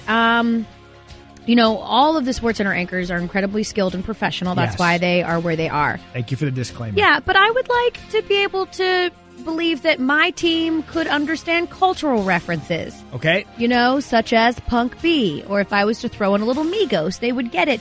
Or if I was to throw in a little Willie Nelson, they would understand that too. I want diversity, I want complexity, and I want a dearth of knowledge. And I just want people that are just going to be hella fun. That was the longest answer, the easiest question of all time. And what about you then? Hey, Bad and Bougie, is that Migos? That is Migos. Oh, see, I'd be drafted on your team. Yeah, anybody have a coin there in the jury room? No, you already picked first because you already said who you were going to get. I'm going to make it fair. I'm going to make it fair. Pick a number, 1 or 2. I'm thinking in my head. Elle, go first. Which number? 2? Yep, you get first pick. Yes. You can't take my guy. Why? That's why I said just go ahead and pick. You already put it out there. All right, fine. Go ahead and pick. It's the first. Oh, I haven't. Your number one pick is my criteria. By the way, I'm going to win every golf tournament, corporate golf outing, and we might have a little fun drinking along the way. So my first pick, I'm taking Scott Van Pelt. Right. Doesn't hurt that he also has like the premier show here, but whatever. Look, I need star power. I'm using SVP to get invited to all the tournaments to get the free swag. I think Stanford Steve's gotten along. Stanford Steve gets all his free stuff because of SVP. It's true. Speaking of star power, I'm going to go with my first pick, Steve Levy. Okay? Right. Oh, okay. He can do a little sports center. We can also get to some games. Okay. You know? All right. My second pick in an effort to win golf tournaments and have fun, John Buchagras. Okay. So now I'm winning golf tournaments. I'm getting college hockey swag. Yeah, you are. And we're getting invited to a lot of stuff. Correct. All right. Because of his knowledge, the fact that he is my brother, and also he's got those cultural references on deck, my next selection would be Michael Eaves. I was going to take him from you because I knew you were taking him of course. next. And he's a good golfer. Yeah, he fits my criteria. He is. All right, so you've got Levy and Eaves. He can cook, too. Yo, he can cook. Can he? I feel like Eaves wears a lot of hats, too. He does a lot of different things. He's he can do a lot of time. He's doing, he's cool. He spent a million years in L.A. He knows everyone. Eaves and he's pick. good friends with Matt Kemp, who, if I wasn't married, would be bae. I was going to take Eaves. I'm going to step aside from the golf theme for a minute, and I'm just going to have some just some good old-fashioned day drinking fun. I'm going to go with my third pick. I'm going to go Nicole Briscoe. Oh, you stole Nicole from me. Nicole Briscoe. So right now, I've got SVP, Bucci, and Nicole Briscoe. And it's awesome. You son of a gun. You got him. Yep. You got Nicole from me. That's cool. All right. Dang it. I had this all slotted out. All right, you know who I'm going to go? I'm going to go with someone that my entire team could decide to take off, mail it in, shut it down, show up hungover or whatever, and he would carry us all. And that would be one. Zubin Mehenti. Don't take Zubin from me like that. You took Nicole, so I got Zubin, and then you take him. Great call. Zubin, the value you just got in Zubin Mehenti right there is unheard of. I know. Well, you waited like 5 picks to get him, so I got him. Zubin's doing something right now in the building, and he's not even on air. Exactly. He just lives here. All right, SVP, Bucci, Briscoe. Final pick for me in my SportsCenter anchor draft. I'm going with a guy that's just, he's an all-around respected individual. Also like Levy, does a little bit of everything. You see him on ABC, you see him on SportsCenter, and he does play-by-play now. Our morning mate, Kevin Nagandi. Okay. All right. That's a good one. Also, his wife is dope. Yeah. All right. And he has a good man cave. So we're actually going to throw the party for the team at the man cave. All right. All right, here I go. I would normally take my boo Jamel here, but she just announced that she is leaving SportsCenter, so she won't qualify. So I'm going to go with someone who makes us all smarter and someone who is just as sarcastic as me, and that would be an OG, John Anderson. Oh, I was looking at Anderson. Yep. Because he fits the golf too. criteria. Well, don't all y'all fit the golf criteria? What is that supposed to mean? Like all you men. All of you people. You men. Anything else? Michael Leafs. Cerruti, recap the draft. What do we have here? Matt, you took with the first pick, and this is your whole team, Van Pelt, Bucci, Nicole Briscoe, and Kevin Nagandi. L, you have Steve Levy, Michael Eaves, Zubin, and John Anderson. You missed one big one, I think. Okay, this is good. Who was the glaring omission? How do you not pick Brett Toss? He would dance and have fun with you. It would be incredible. Yeah, I know. You and Hammer. So Brett Toss could be the guy that goes to the golf tournament and drives the cart. He's the biggest wild card on this list. He is. God. Also, Nuno brings up a good point. Who's the most upset that they didn't make the list? Oh, let me see. I can tell you I'd probably go Randy Scott, number one. Definitely. He probably really diva. upset. Yeah, and what he's going to do, he's going to send me some snarky text at any minute now. He's going to feel the most affected. Who do you think's most honored? Zubin. Can we get Zubin on the phone? Do you guys have Zubin's number? All right. We're going to effort Zubin Mahenti coming up next because I just want to throw this at Zubin because he's going to have zero clue what's going on, and then he's going to give us an ESPN stat. You know he will. Before I let you go. That and coming up next, I said something about Tiger Woods today that Elle will over-dramatize like she does everything else. That's what you say. And I will have to explain it myself for it and Zubin Mahenti. Let's make this happen. This is the Will Cain Show on ESPN Radio and the ESPN app. Will Cain. Tweet the show at Will Cain Show through the 1-800-Flowers.com Twitter feed. More from the Will Cain Show coming up.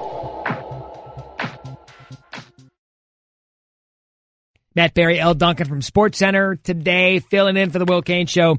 Coming up at 5:15, Daniel Jeremiah of the NFL Network. We're going to talk a little Senior Bowl with him in Mobile, Alabama. And then at 5:30, bottom of the hour, Andy North is going to join us live from Torrey Pines as Tiger Woods currently sits right on the cut line at even par. It's currently at 1 under.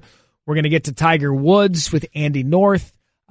Zubin Mahenti, we've been told, it continues to be the elusive unicorn. Yeah. Here at ESPN, we can't get him. We can never get Zubin. The only time that you can see Zubin, spend any time with Zubin, is if it is here at work. He curbs us many times when it comes to social gatherings or events. The only time I've seen Zubin outside of work was walking down a street, a busy road, fully suited at 9:30 in the morning on a Sunday. That's Zubin. That's Zubin in a nutshell. So we are still efforting the great ESPN unicorn of whether or not he'll come join our tomfoolery. Speaking of tomfoolery, I didn't know that I would I'm a mature, immature person. Does that make sense? Sure. I'm fairly immature with my humor. Yeah, you've got some sophomoric tendencies. Yeah, right. And I didn't know that I could ever work with someone that was more sophomoric than the person I'm working with now, and I work with all the time on SportsCenter. Mm-hmm. I am a huge golf fan. Huge golf fan. Some might say a stan. I've which done is a work for stalker ESPN at the Masters the last 3 years, U.S. Open, the Players, big golf fan. I'm a big Tiger Woods fan. So today, of course, Tiger Woods makes his return to the PGA Tour for the first time in 362 days. And we're running a package this morning on SportsCenter detailing Tiger's first round, of which he shot an even par. Mm-hmm. In particular, there was a highlight of him on the 16th when he grabbed a 6-iron and nearly holed down the par 3 16th. What club it was. God, dude. All right, so I say something during this package. You can't hear my mic on air. And it was a matter-of-fact statement. Elle looked at me. No, it wasn't.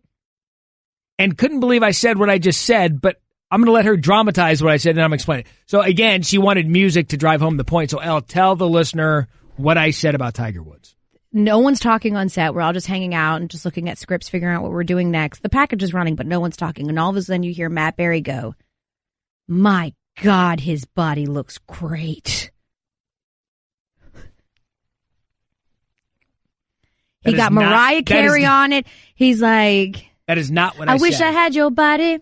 Yes, you did. That is not what I said. You drooled. It was like so weird. You were like, "My God, his body looks great." Here's what I said. Oh, I get what we're doing now. We're playing on the body songs. Ooh, your body, girl, makes the fellas go. Here's what I said. Tiger's body, girl. He's had the back issues, the fusion. He's looked uncomfortable swinging. Oh, yeah. When he made the swing on the par 3 16th, I said, and I quote, "Tiger's body looks good." That is not what you said. That is exactly what I said. You said, "My God, his body looks great." No, I didn't say great. I was talking about the motion of his swing. I said, Tiger's body looks good. Golf body. You didn't say, "My God"? No. I don't recall. So, Rudy, Look, he just told y'all in the pre-show meeting that he did say it, but he was like, "But I said it like, my God, his body looks great," which he didn't say that Rudy, way. jury box. Listen, I can't say I wasn't there, but I'm with Elle on this one. I mean, okay, so your story is either way. In here. My God, Tiger's body looks good. His swing looked good. The body motion looked great. You're the one that took it to an insanely immature level, and then for the rest of the morning, I'm getting it about commenting on how Tiger's body looked good in his swing on the par 3 16th, of which he almost holed it out. I mean, I was expecting when I looked up after he said, "My God, his body looks incredible." I was exactly. I was like, put on some R. Kelly, dim the lights. I was expecting to see the Santa Claus picture of him shirtless, but it was just Tiger in his regular Nike just swinging, and Matt was just like drooling. And it was just weird. The motion was so fluid. My God. The motion it was fluid, pain-free, and he almost holed it out. I don't even know what that means. But I feel like it's the wrong phrase right now. I thought Tiger looked great. Matt acts like it was just like so benign, and the rest of the show, like our Steadicam operator was messing with you. Aaron was joking with you. I'm not going to stoop down to those that don't understand the golf culture. You guys took it to the whole perverted level. So when Andy North was out there being a Hall of Famer, he just all of a sudden proclaimed like, "Good God, his body is incredible." No, actually the one thing that didn't. Body like a back row, baby. The one thing that didn't. Here's what didn't help my Tiger Woods body comment. I was like, Tiger's body looks. Here's what didn't help. Right after that, we show Russell Westbrook with his cleavage sweater. Yeah, he had like underpecs or whatever, and I was like, "How about his body, Matt? You can actually see his." I knew what I meant. Okay, and if you choose to act that way, Elle, you're just such a golf freak. It's so funny. Like, we're doing our pre-show meeting and Matt's not listening to anyone because he's like Rain Man on the damn Golf Channel. Like, he's like Dustin Hoffman. He's like, the Golf Channel, please. Can you put the Golf Channel on, please? No one knew what channel it was. You knew exactly what channel it was. You're kind of a golf creep. I love that that's your area of expertise. And I love that you can be like, "Yeah, he almost holed out on the par 14 and like shot for birdie and like glad it wasn't a bogey." But I just feel like there is better analysis. His body doesn't look good. Oh, Jesus, his body is incredible. Now you just misquoted me again. How many times are you going to misquote me? By golly, his body is incredible. All right, coming up next, more on the Michigan State scandal. Will Cain Show, ESPN Radio. Thank you for listening to the Will Cain Podcast. You can listen to the Will Cain Show live weekdays at 3 Eastern on ESPN Radio and on the ESPN app. The Will Cain Podcast. This is the Will Cain Podcast on ESPN Radio. Will Cain Show, ESPN Radio, and the ESPN app. Matt, Barrie, and Elle Duncan from Sports Center AM sitting in on a Friday, hopefully sending you off on your weekend on a good note. Will Cain Show presented by Progressive Insurance. Coming up, 5:15, Daniel Jeremiah, NFL Network, is going to join us. We're going to talk Baker Mayfield and the Senior Bowl down in Mobile, 5:30. Golf analyst Andy North is going to join us to talk Tiger Woods' return. He is currently even par, flirting with that cut line out there at Torrey Pines. We'll get to him as well. But we start off the hour in a place we've been starting all too often in college sports. Yet another sexual abuse scandal rocking college athletics. This comes in the wake of the Larry Nassar verdict, of which he was the doctor at Michigan State. Their athletic director resigned earlier today, kind of jumping into this outside the line report where they found the university was accused of mishandling cases of football and basketball players of violence against women going back to 2009. Included in this OTO report are more than a dozen alleged incidents. Most of these cases have never been made public, and a former sexual assault counselor at the school said investigations were routinely kept within the athletic department. It's a wide-ranging story, which you can read on ESPN.com. Paula Levine wrote the story. We do want to give you some of the bullet points, some of the major bullet points from this scandal out there in East Lansing. The first one is 16 Michigan State football players accused of rape or other violence against women since Mark D'Antonio became the head coach. Also, D'Antonio handled one sexual assault accusation by having the player talk with his mother, that according to a former Michigan State sexual assault counselor. But we've seen this at Penn State with Sandusky, Art Browse at Baylor, now with Mark D'Antoni in the Michigan State football program, but it doesn't stop with football at Michigan State. It doesn't. In fact, members of Tom Izzo's storied basketball program also under accusation, in particular an MSU undergrad assistant basketball coach. He was charged with punching one woman in the face at a bar and then a couple of months later accused of sexually assaulting another, that along with two other basketball players in separate incidents. Among the points of the article, and I think you just alluded to it when you said that for D'Antonio, one of the punishments was to have the accused player talk to his mother. They talk about how they're handling these accusations and that criminal complaints involving athletes routinely were just investigated and handled solely by the athletic department. Yeah, and you take the complaint, you move on and try to get away from it as quickly as possible. Also included, federal investigators found a, quote, sexually hostile environment existed for and affected numerous students and staff on campus. The big story today from outside the lines, Kate Fagan weighed in during that program from ESPNW. We still need to get to the bottom of the what. And yet I can't already help being like, how and why are we seeing this again? Because as you both mentioned, there are processes in place that people are trained on to follow. So then you ask yourself the question of, why aren't they following them? And if I pull back, and I remember when I was going to school at Colorado in the middle of their scandal as a student athlete, there are times when I recognize that the behavior and the thinking within athletic departments is actually very different than the behavior and thinking outside of them. And that when I remember when I was at Colorado, I wanted to protect the school first, and I started thinking differently. I don't even want to go back to how I felt about the women making accusations at Colorado because it was you're invading our territory. And this is something that within athletic departments, not just at Michigan State, is running rampant. Now, you go to school in the comm department, you're not all assigned clothing to wear the same. You don't have a fight song. You certainly sing it, but not the same as you do in the athletic department. You don't room with all those people. Now, we have to really address the kind of culture that is run amok within athletic departments because it borders on cult-like. Kate Fagan, ESPNW on Outside the Lines, and she brings up a couple of points that I want to follow up on. The first being a culture that runs rampant in athletic departments across the country, where you get some of these coaches that have been there for a long time, that have done great things for the university in an athletic arena, that are held to a higher standard. Joe Paterno is the first one that comes to mind because of the Sandusky scandal and what he did at Penn State.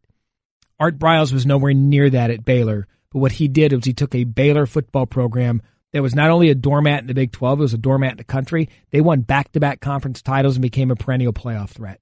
And what he did there. But because he did something that's never been seen in Baylor football history, there was perhaps a little bit of hesitation to come forward with these accusations. When you have a scandal of this nature, Elle, we saw it with Harvey Weinstein in a pop culture. It just takes one to start 2, to start 3, to start 4. And you made a good point. I want you to revisit that point where it took D'Antonio and Izzo for this scandal that started with gymnastics and Nassar. Correct. Now to become a national story of what is going on at Michigan State. Correct. Because unfortunately and sadly, and what I think a lot of the criticism that surrounded the Larry Nassar case, in particular from the brave women that spoke out, the over 160 of them, was that it was like, okay, this is involving women and a gymnastics program. Yes, the Olympic names, but more than just the Olympic names, the notables, the ones that, whose names have worldwide recognition. This happened to Michigan State gymnasts. And while there was public outrage and it was thought to be disgusting and sad, the fact that it is now Tom Izzo involved and D'Antonio involved, that will give this story more life, sadly, than simply the abuse of 160 women over years and years and years. And this started well before Harvey Weinstein. Unfortunately, now's the time when people are feeling like we need to jump on this more because it is so much in the public purview. But this has been something that women have been battling for a long time. And I think the saddest part of this, Matt, and you touched on this too, which I thought was a really good point, is that we see it on all levels of schools. At its least significant is when a school like a Louisville will try to elicit a cover-up because they want to protect their brand and their reputation. Oh, yeah. And at its worst is a situation like this or Baylor, where the safety of their athletes the safety of their students matter less than their representation and their brand. It's the safety of the wins and losses. Sure. And that's what drives college athletics is money and winning and losing. You know me well enough now to know that I am a big, big, big college sports guy. Big college sports guy. And the one thing that irks me to no end is that college sports has a reputation of being sleazy. If it's something now that seems as trivial as a sneaker scandal to something to this magnitude now that we've seen at 3 major universities, college sports has a reputation for being sleazy because of the rule breaking that goes on because of the rules the NCAA puts in place. When it becomes more about the safety of the everyday student, it's more about the athlete than it is these kids that are going to school for a college experience. That's when it has to stop. Sure. And it shouldn't even start. And I'll say this. If Mark D'Antonio and Izzo are involved, you're talking about 2 men who have done tremendous things athletically at their university. It's getting to the point, L, where you're sitting there going, who can you trust? Who's doing it right? What university isn't this going on? Sure. And that's what's scary and sickening about the state of college sports right now. And you also ask yourself who's next. Because they're not the only ones. They aren't. Unfortunately, they're not the only ones. It's only a matter of time before, again, the students are finally heard and something is done. Because as we saw here from this outside the line piece, this has been going on for years. It is just now hitting the public. And we know because we'll be hosting Weekend Sports Centers tomorrow morning, 7 a.m., Sunday morning, 7 a.m., leading into Outside the Lines. Bob Lee will join us on Sunday to give more of a detailed account of what's been going on at Michigan State. Coming up next, Will Cain Show, NFL Network analyst Daniel Jeremiah. He's live from the Senior Bowl. Would he take Baker Mayfield number 1? What players have stood out? What players have disappointed? That and more coming up next on the Will Cain Show, ESPN Radio, and the ESPN app. Hi, everyone. Will Cain here. Support for the Will Cain podcast comes from our friends at Rocket Mortgage by Quicken Loans. Chances are you're confident when it comes to your work, your hobbies, and your life. Rocket Mortgage gives you that same level of confidence when it comes to buying a home or refinancing your existing home loan. Rocket Mortgage is simple, allowing you to fully understand all the details and be confident you're getting the right mortgage for you.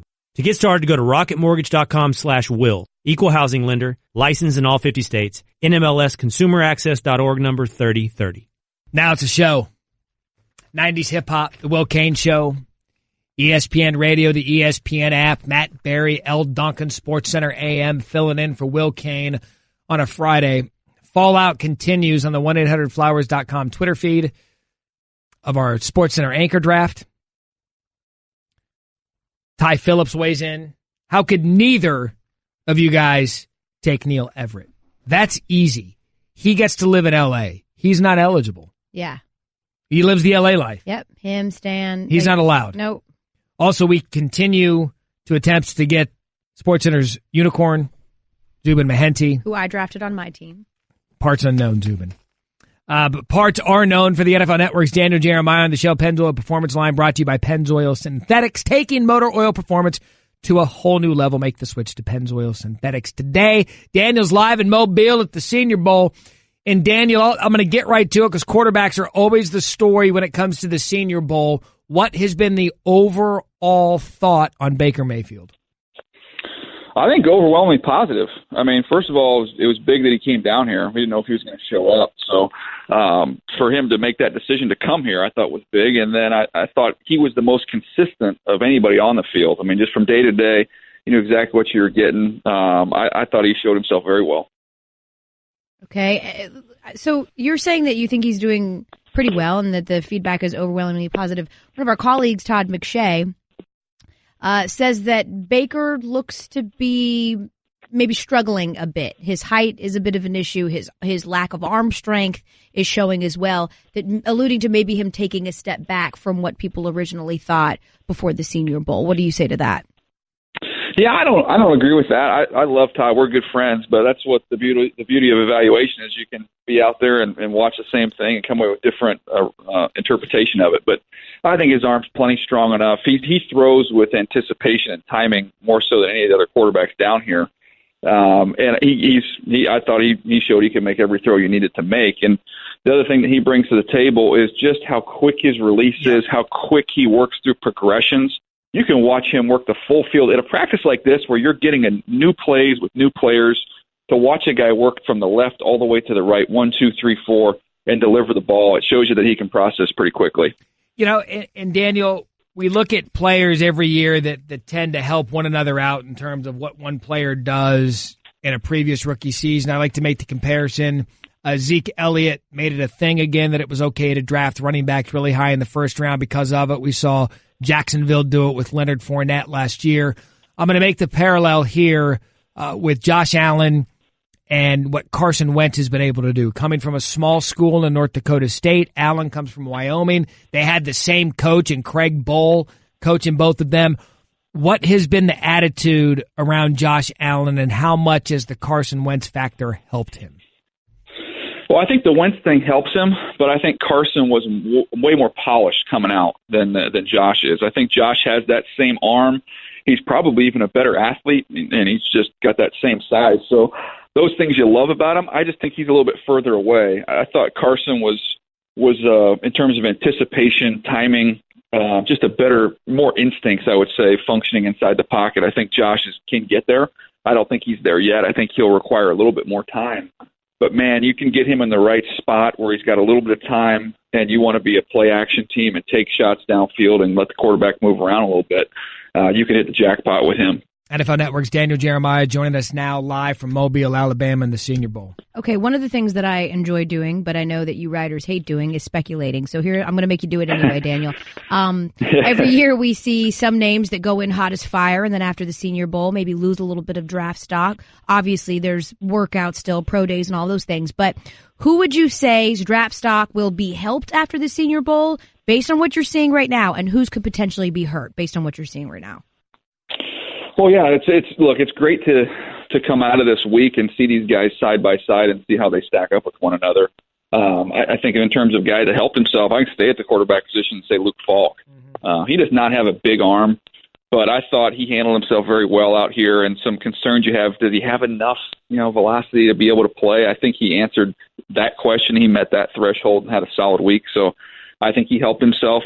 If you'd asked me yesterday, I would have said Marcus Davenport, the edge rusher from UTSA, had this kind of underwhelming week. I thought he's a ridiculously talented kid, but he wasn't really getting rolling coming off the edge as a pass rusher. And then yesterday, it just kind of all clicked for him in the team period, and he had 3 sacks. So I thought he finished up the week very strong. But, man, if you'd asked me a day before, I was a little bit concerned there. Look, scouts love it. NFL GMs, everybody loves it when it's this time of year. The evaluation process is really underway. Daniel Jeremiah of the NFL Network. Daniel, really appreciate your time. I enjoy it down there in Mobile. All right, thanks a lot. Good talking with you. He touched on it there a second ago. The pressure that is on front office people to get it right, to me, is unlike anything in sports because of the pressure to win at a high level. And that's what makes our colleague and Hall of Famer Bill Polian so fascinating to me, is that this man got it right in Buffalo, and he got it right in Indianapolis.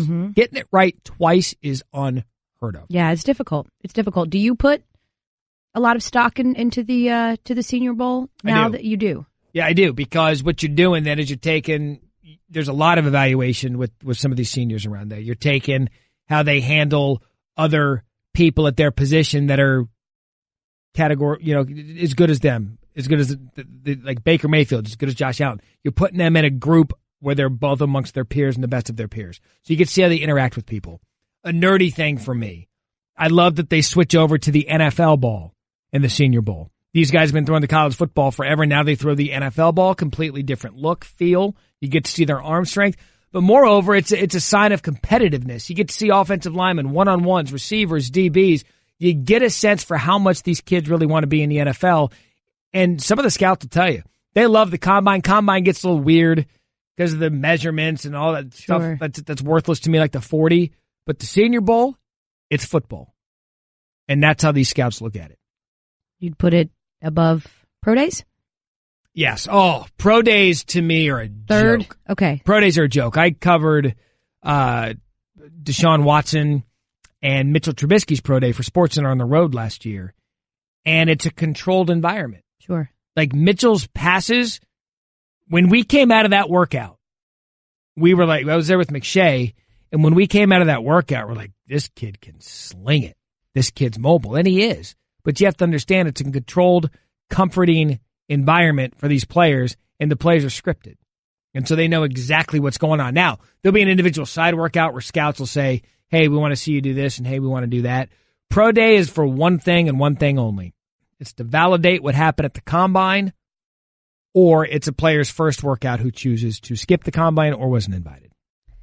With the conclusion of the football season and we're gearing up for college and we're going to have a bit of a lull, that means the reemergence of one of our favorite segments. Yes. How old is too old? And we are going to close the show with that. And I just want to elicit some tweets and some phone calls, Matt. Okay. All right. You can tweet at us at Matt Barrie, not Matthew, at Matt Barrie, at Elle Duncan ESPN. How old is too old? Please give the people an example. Barrie on the tweet. An example. How old is too old to wear a jersey to a sporting event? An authentic jersey. Right. 12. That's an example of how old is too old. We're going to try to help you out. One we had last time we did the show was how old is too old to break up with your girlfriend over text. Correct. So they can span anything. It can be absolutely anything. Yeah, absolutely. If you've got a question, you want to ask for a friend, asking for a friend, whatever you want, present those to us, and we will answer them with our expertise coming up. Yeah, the number 888-SAY-ESPN. Again, 888-SAY-ESPN. Coming up next, two-time major winner Andy North. Is he as excited about Tiger's body as I am in a golf-related sense? Wouldn't say it that way. Matt Barrie and Elle Duncan sitting in from SportsCenter, having a little fun on radio on the Will Cain Show on the ESPN Radio and ESPN app. Mike Golick here. ADT, the number one security company, can now help keep you safe at home and when you're on the go. Get started with the ADT Starter Kit professionally installed for only $49. Plus, you'll get ADT Go, the new family mobile safety app and service with 24/7 emergency response for free with any ADT security system. Go to ADT.com/podcast to learn more today. Requires 36-month monitoring contract, QSP and Easy Pay. Activation and early termination fees may apply. Certain markets excluded. Licenses available at ADT.com. Additional charge for ADT Go premium services after March 31st, 2018. Oh, the happy hour party just starting to hit that peak note. The Will Cain Show, ESPN Radio, the ESPN app. Matt Barrie, Elle Duncan, a SportsCenter AM, filling in for Will Cain on a Friday. Coming up next, how old is too old? Give us a call, 888-SAY-ESPN, 888-729-3776. How old is too old to slap at a bass? And play air guitar? Mm-hmm. Never. Thank you. We've got some great suggestions on Twitter for how old is too old. That coming up. Tiger Woods is at 1 under par after his second round.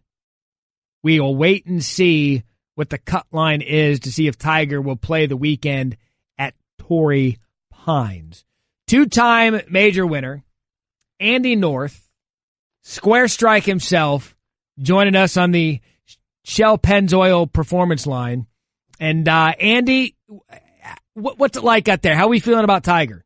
Before you ask me any questions, Are you coming to me because of this too old thing? Seriously. No, Andy. Never, Andy. I see you as an ageless wonder of beauty and television knowledge. It just so There happened you go. that it was a great segue. As it relates, speaking of old, did Tiger look old to you out there this week? No, actually, I actually thought that he looked more like a guy 6-7 years ago. I think he looked in his face. He looked younger. His body is reacting. He's got some freedom of movement in his body that he hasn't had for at least 4 or 5 years. And he didn't play terrific golf by any stretch of the imagination, but he looks like he's got a chance to. I mean, today, I thought what he did today was remarkable. He only hit 3 fairways and hit 9 greens and was able to get it around a pretty good golf course, 1 under par. So I think he's making some steps. Obviously, he'd love to make this cut. It's going to be down to within 2 or 3 players, one way or the other, of making it. But he'd love to play another 36 holes this weekend. Andy, what I saw out of him over the past couple of days, specifically watching his first round yesterday, is that we saw a lot of really, really good vintage Tiger, but then we saw some Tiger that clearly needs to work on certain areas of his game. But afterwards, when he was talking to the media, back in the day, Tiger wouldn't have tolerated that bad golf. Yesterday, it was almost as if he's to the point now where he understands it's going to take works and reps to get back to the Tiger that he used to be. Well, realistically, he really hasn't played much golf for 4 years. And I think watching him play, I thought there's some things he did on the golf course the last 2 days that 6 months from now he won't be doing. And I mean more game plan stuff.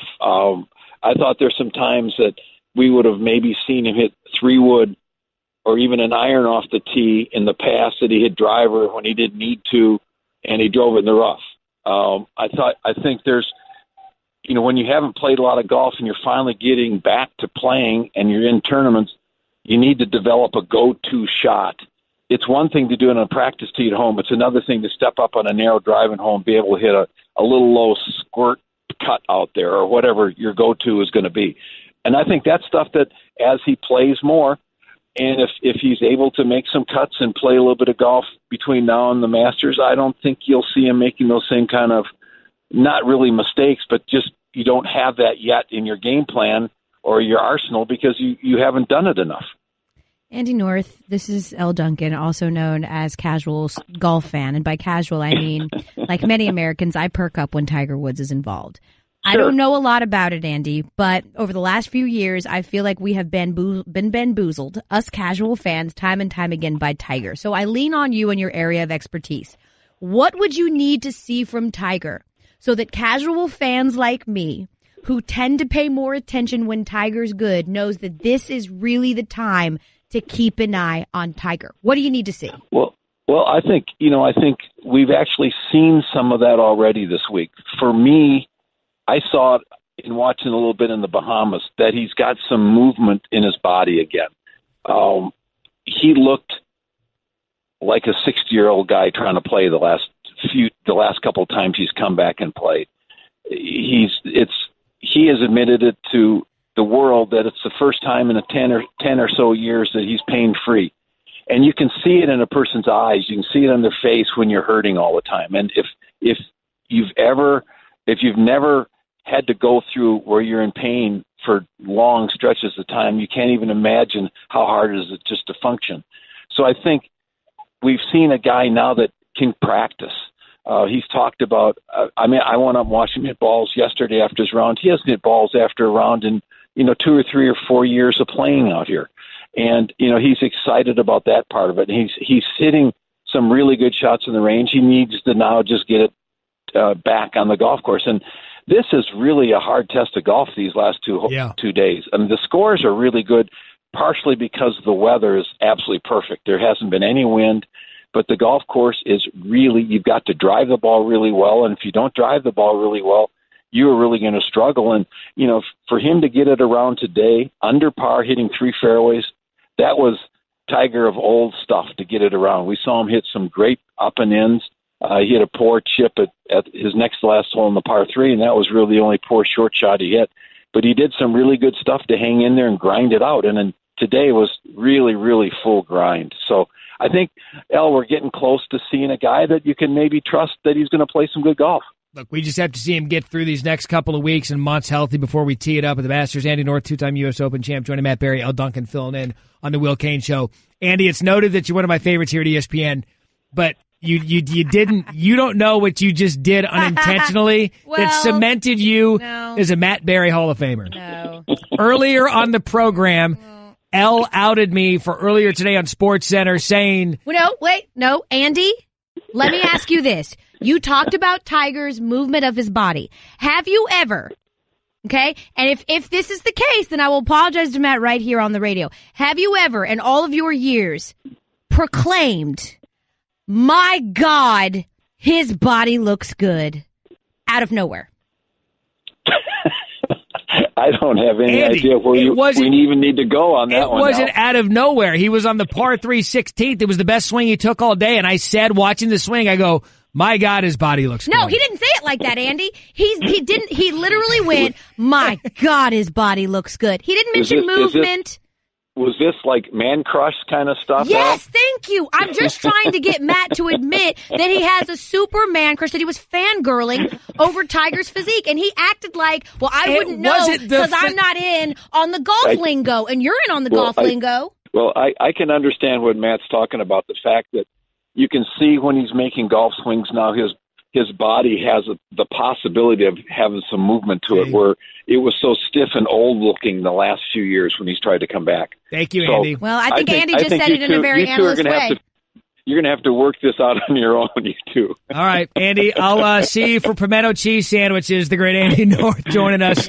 Enjoy the weekend out there at Torrey Pines. Andy said it like a true professional. You're making it. You said it like a fangirl. Video or it didn't happen. You said it like you were watching Channing Tatum in what's the stripper movie? More like Blake Lively in the movie. What's the surfing movie? Like Shallow Waters. Yeah, there you go. Shallow. In the deep. All I know is that Andy 4 times during the interview said how good Tiger's body looks. He said his movement. Coming up next, how old is too old? 888-SAY-ESPN, 888-729-3776. Twitter is already really, really good on this. My God. It's Matt Barrie and Elle Duncan on the Will Cain Show, ESPN Radio, on the ESPN app. Actually, my body feels good. Will Cain. The Will Cain Show is presented by Progressive Insurance. Guests appear on the Shell Pennzoil Performance Line. Will Cain gives you more. Next. Elle Duncan, his body SportsCenter is reacting. AM. He's got freedom of movement in his body. He's got some movement in his body again. Yeah.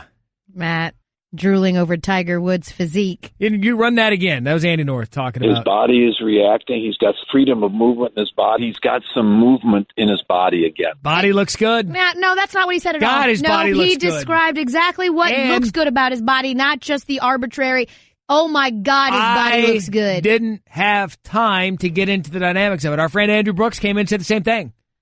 We had a whole Tiger body off in there during the break. You did. 888-SAY-ESPN, 888-729-3776. Time for How Old is Too Old. It's a thing that Elle and I did at the end of every Sports Center. Yeah. In the football non-off season. We'll give you an example. You can weigh in on Twitter. You can weigh in on the phone. How old is too old? Elle, I'll let you give the beautiful listener and viewer an example of our shenanigans. Okay. All right. How old is too old to wear a T-shirt in the swimming pool? That is great. I'm going to go 16. 16? I'm going to go 16. Cerruti, what's the verdict in the jury box? You're asking the wrong question for that. That's how heavy is too heavy.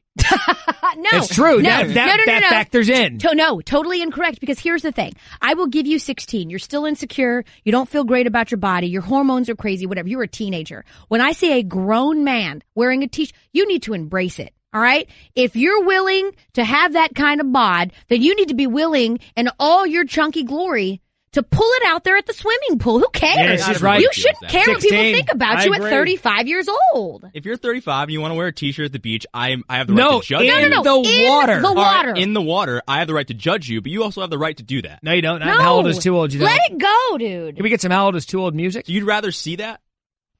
Let it hang. All right, so 100%. I don't care. I'm not looking at anybody but my hot husband anyway. It's ironic that you did that one because my how old is too old was how old is too old to always be shirts off guy. Ooh. AJ number to number. Hey. Ooh. Like, hey, I work out. I've always got I'm Brad in the front of my house. 23. Yeah, college. That's it. Yeah. Get out. After that. 23. All right, so that's an example of how to play How Old is Too Old. 888-CESPN, 888-729-3776. Let's go to John from North Carolina. Hello, John. Hey, when are you too old to have a baby as a male? Women have a biology limit, but Larry King has shown us men might not. So just let me know. How old is too old for a guy to have a kid? Okay. For a minute there, I didn't know where he was going with this. I was like, well, okay, let's talk about science. I don't know. I mean, I feel like for me, it's like, do you want to see your kid graduate from high school? Because if you do, maybe you don't want to have a kid like Enrique Iglesias' dad at like 89 years old, but YOLO, I suppose. I'll go 60. 60 is the Because oldest? at that point, kid graduates high school, you're 78 years old. You're probably ready to just go play golf every day. I mean, you would at 60 anyway. Okay. I'm going to go 60 years old. How old is too old? All right. Let's go to Scotty from North Carolina. Scotty, what is your how old is too old? Well, a little bit upset before to hear you guys even put an how old is too old on wearing a jersey anywhere out. Okay, I'm getting home now.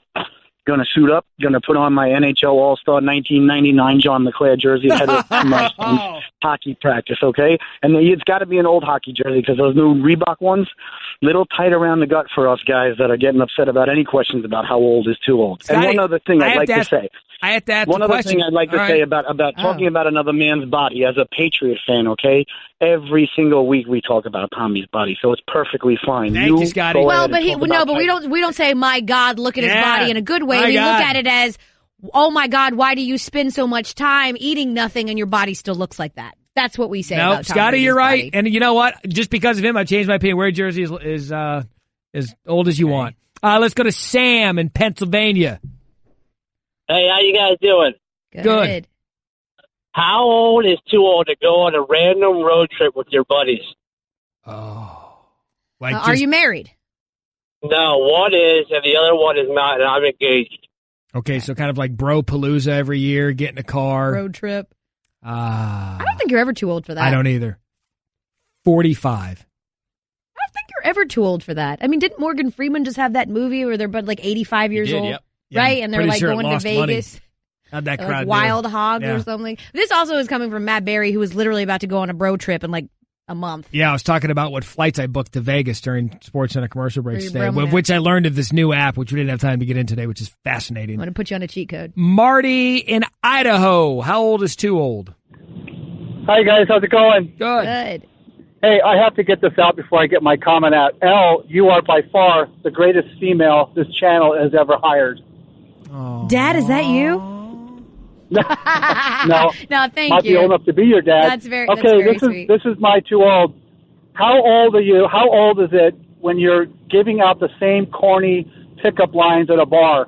How old is too old? How old is too old for pickup lines, Marty in Idaho? 20. Nope. Wrong. 5. Wrong. 25. 17. What are you talking about? Well, you Are can't you be at joking? a bar at 17. That very good, Cerruti. That was my first point. Okay. No, listen. If you can be at a bar, you need to stop with the pickup lines. What Why? is wrong with just walking up to a woman and saying, hello, my name is Matt? Like, That's a what's your pickup name? line. That is not a pickup line. A pickup line 25. is how much does a polar bear weigh? Just enough to break the ice. That's a stupid People thing. use that? Yes, dude. At 25 years old. Because 22, you're through college. You've got through the college phase where it shouldn't be too hard to pick up a boyfriend or a girlfriend. Now you're in the post-collegiate life where you're kind of a young professional. I'm going to give you till you're 25 to do the pickup lines. Quickly, Steve in Iowa. It's got to be quick. Go. How old is too old to mow the lawn with your shirt off? Oh, yeah. I do it all the time. Let it hang. I'm 39. Yeah, that's why you guys go to the gym. You know it. A lot of shirts off stuff today. A lot of It shirts really off is. today. I think the Tiger comment Matt started inspired it with his, hot body Tiger His body talk. is reacting. He's got freedom of movement in his body. He's got some movement in his body again. Talk about it, Andy North. Your body, boy, You makes Matt Barrie go. two-time U.S. Open champ, you. Okay.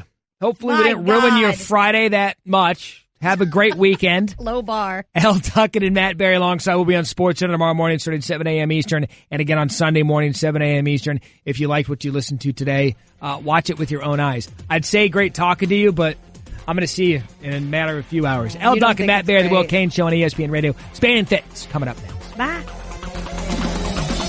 Thank you for listening to the Will Cain Podcast. You can listen to the Will Cain Show live weekdays at 3 Eastern on ESPN Radio and on the ESPN app. The Will Cain Podcast. The Will Cain Podcast.